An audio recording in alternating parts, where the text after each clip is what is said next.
Hello' friends, কি খবৰ? আশা কৰোঁ ভালেই আছে সকলো। মই আজি ঘৰতেই হেয়াৰ গ্ৰথ অইল এটা প্ৰস্তুত কৰিম বুলি ভাবিলোঁ।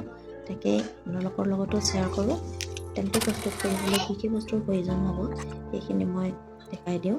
এল'ভেৰা, কালজিৰা, লং, মেথি গুটি, নৰসিংহ পাত, পিঁয়াজ আৰু নাৰিকল তেল। এই গোটেই বস্তুখিনিৰে মই আজি এটা তেল প্ৰস্তুত কৰিম।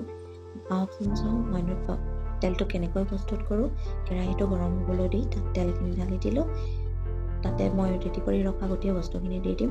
পিঁয়াজ, কালজিৰা, লং, নৰসিংহ পাত, এল'ভেৰা, গোটেইখিনি বস্তু মই দি ভালকৈ ফ্ৰাই কৰিম যেতিয়ালৈ তেলৰ কালাৰ আৰু পিঁয়াজৰ কালাৰটো চেঞ্জ হৈ নাযায়।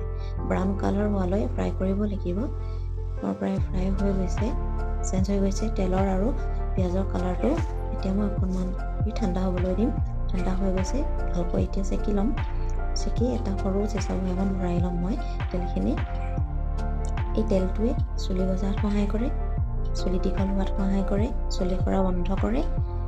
আপোনালোকে ট্ৰাই কৰি চাব। এতিয়া মই তেলখিনি ভালকৈ চেকি লৈ ঠাণ্ডা হ'বলৈ দিলোঁ। চেকি ল'ম এতিয়া, আৰু তেলটো কেনেকৈ চুলিত লগাব লাগে সেইটো মই দেখাই দিম। আপোনালোকে চাব আৰু ব্যৱহাৰ কৰিব, কেনে পাই জনাব। চুলিৰ গুৰিত ভালকৈ তেলটো লগাই লৈ মালিচ কৰিব লাগিব। যথেষ্ট সময় মালিচ কৰিব লাগিব যাতে তেলবোৰ চুলিৰ গুৰিত ভালকৈ লাগি যায়। এনেকৈ মালিচ কৰি ফণিয়াই দিব লাগিব আৰু গোটেই ৰাতিটো কভাৰ কৰি ৰাখি পিছদিনাখন আপোনালোকে ধুই দিব পাৰে। নধুলেও কোনো কথা নাই, মই প্ৰায় নধুৱেই, এনেকৈয়ে লগাই থৈ দিওঁ মই।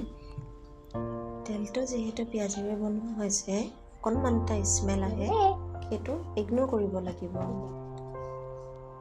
চাবচোন সকলোৱে তেলটো ব্যৱহাৰ কৰি কেনে পাই জনাবলৈ নাপাহৰিব আকৌ। আজিলৈ বাই বাই।